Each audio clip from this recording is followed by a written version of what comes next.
इससे क्या चुनाव पे कोई इफेक्ट पड़ता हुआ दिखाई देता है आपको? राजीव जी, एक मिनट के लिए चुनाव को किनारे रख के भी अगर हम देखें जी। तो इस देश में जिसको आप कह रहे हैं विश्व गुरु है, मदर ऑफ डेमोक्रेसी है, पांचवी सबसे बड़ी अर्थव्यवस्था है, इसमें अगर एक भी व्यक्ति भूखा सो रहा है तो कलंक है इस देश की सरकार पर और देश की जनता पर और तमाम अर्थशास्त्रियों पर। तो और मोदी जी जिस प्रकार की अर्थव्यवस्था छोड़कर जाएंगे, जितना खोखला इन्होंने कर दिया, इन आंकड़ों में बच जाइए, आंकड़े सब घालमेल है। सत्ता से हटने के बाद सही आंकड़े सामने आएंगे और जो आंकड़े उपलब्ध भी हैं वो भी दशा बहुत अलार्मिंग बता रहे हैं, चेतावनी वाली। तो जिस प्रकार की अर्थव्यवस्था छोड़कर मोदी जी जा रहे हैं और कोई भी नई सरकार आएगी, वो कितने भी अच्छे कदम उठाए, कितनी भी तेजी से कदम उठाए, लेकिन करोड़ों लोगों को तुरंत राहत की जरूरत होगी, वरना लोग भूख से मरेंगे। ये स्थिति आ गई है। इसलिए मैं इसको जरा चुनाव से हटके भी देख रहा हूं। राइट टू फूड अधिकार है लोगों का। और दूसरी बात कि जो ये मोदी का प्रचार है बीजेपी का, केवल ये जो 80 करोड़ लोगों को फ्री फूड देने का ये प्रचार है, और ये प्रचार सिर्फ प्रचार अगर ये नहीं होता तो उत्तर प्रदेश में विधानसभा के चुनाव हुए और इन्हीं का मीडिया इस बात को लाभार्थी फैक्टर निकल कर आए, इसकी चर्चा आप कर रहे हैं जी। कि लाभार्थी अपने आप में एक वोट बैंक है। तो इस प्रदेश के जो सबसे गरीब क्षेत्र है, पूर्वांचल के गरीब जिले हैं उत्तर प्रदेश के, वहां से बीजेपी ने सबसे ज्यादा सीटें खोई थी। 50 सीटें कम हुई थी, 50 में से 32-34 सीटें तो वहां से खोई थी जो बहुत गरीब जिले हैं। तो गरीब लोग 5 किलो के राशन पे वोट दे देते हैं, ये बिल्कुल गलत धारणा है। और अब जब चुनाव हो रहे हैं राजीव जी, तो बहुत से गरीब लोग कैमरे के सामने आके ये बोल रहे हैं कि हाँ मुश्किल में है, लेकिन संविधान को बचाना जरूरी है, लोकतंत्र को बचाना जरूरी है। गरीब लोग बोल रहे हैं जी। ये जो शहरी मिडिल क्लास है, ये तो सैटरडे संडे की छुट्टी और उसके साथ चुनाव हो जाए तो चला जाता है नैनीताल घूमने, मसूरी घूमने। ये लोकतंत्र गरीब आदमी बचाता है, गांव में रहने वाला व्यक्ति बचाता है। और वो व्यक्ति 5 किलो राशन में नहीं खरीदा जा रहा। ये प्रचार का एक हिस्सा है। ये जो आज मल्लिकार्जुन खड़गे जी ने किया, वो उस प्रचार में छेद करेगा।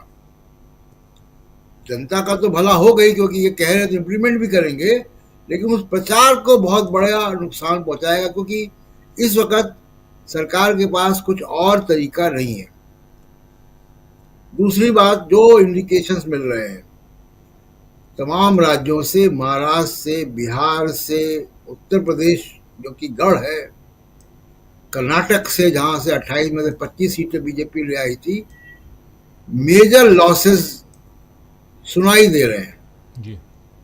तमाम लोगों के आकलन हो रहे हैं कि बहुत बड़ी हार वहां पे हो रही है, सीटें कम हो रही हैं।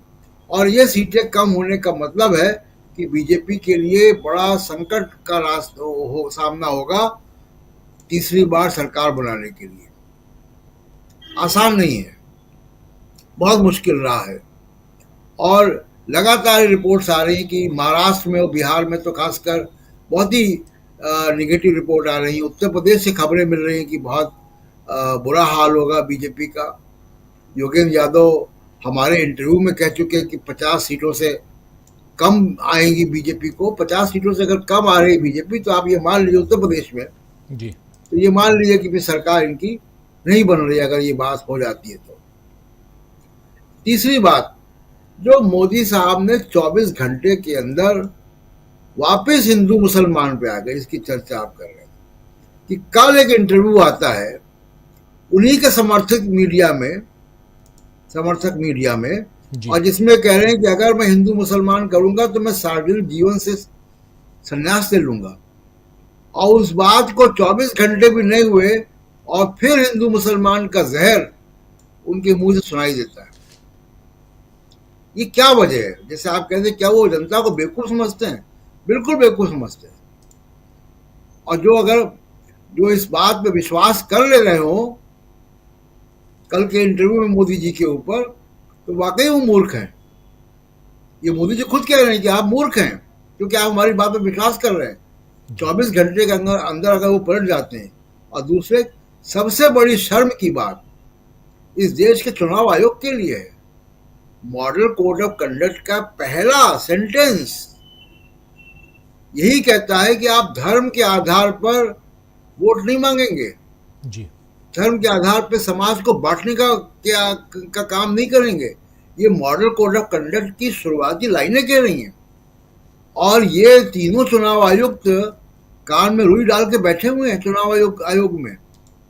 बड़ी शर्म की बात है। इनके ऊपर संविधान की रक्षा करने की जिम्मेदारी है, लेकिन बहुत अफसोस की बात है। और तीसरी और आखिरी बात, राजीव जी, जिस समर्थक मीडिया में जो दिन रात हिंदू मुसलमान करता है, जो दिन रात मोदी जी के गुणगान गाता है, सब जगह इंटरव्यू आ गए हैं कि आप आम कैसे खाते हैं, आप सोते कब हैं, आपके अंदर इतनी एनर्जी कहाँ से आती है, जी, दुनिया भर की बातें, इस तरीके के इंटरव्यू आ गए सब जगह। उसी मीडिया पर अगर आप ये कह रहे हैं कि मैं हिंदू मुसलमान नहीं करता हूं, अगर मैं करूंगा तो मैं संन्यास ले लूंगा सार्वजनिक जीवन से, और 24 घंटे के अंदर अपनी बात पे पलट जाते हैं, आप अपने ही मीडिया की क्रेडिबिलिटी गिरा रहे हैं। और यही कारण है राजीव जी कि आज यूट्यूब वाला जो मीडिया है, जो डिजिटल मीडिया है, वो लोकप्रिय हो रहा है। उसकी बात जनता मान रही है कि ये सच बोल रहे हैं, और ये टीवी मीडिया झूठा है, ये नफरत की बात करता है। आप गांव में जाएंगे, शहर में जाएंगे, छोटे शहर या बड़े शहर, लोग इनके नाम पे थूकते हैं। मुझे बड़ा अफसोस है कि मुझे ऐसी भाषा का इस्तेमाल करना पड़ा, लेकिन ये सच है। और मोदी जी इसी बात को, इसी भावना को और बल दे रहे हैं कि वो साबित कर रहे हैं कि देखो ये मीडिया कितना झूठा है। इस मीडिया में आके मैं कहता हूं कि मैं हिंदू मुसलमान करूंगा तो मैं संन्यास ले लूंगा सार्वजनिक जीवन से, और उसके 24 घंटे के अंदर वो बातें पब्लिक मीटिंग में करते हैं। अपने ही मीडिया का नुकसान कर रहे हो। यही वजह है कि आज डिजिटल मीडिया की क्रेडिबिलिटी बहुत ऊपर है। केवल आपके चैनल की नहीं, आपके चैनल को तो 1 करोड़ लोग रोज देख रहे हैं, तमाम और लोगों को भी। आप देखिए कि ध्रुव राठी, कोई और भी तमाम सारे पत्रकार हैं जो कर रहे हैं, उनके वीडियो लाखों करोड़ों में शेयर हो रहे हैं। जी, उनकी बात लोग मान रहे हैं। मतलब मेट्रो स्टेशन पे, कहीं और पब्लिक में, बाजार में आप जाएं तो उनके मोबाइल पे वो वीडियो हैं, यंग जनरेशन के, युवाओं के मोबाइल पे। जी, मोदी जी इस बात को प्रमोट कर रहे हैं कि मेरा मीडिया झूठा है, दूसरा मीडिया देखो। राजीव जी, जी, जी। ये आप एक दूसरे नैरेटिव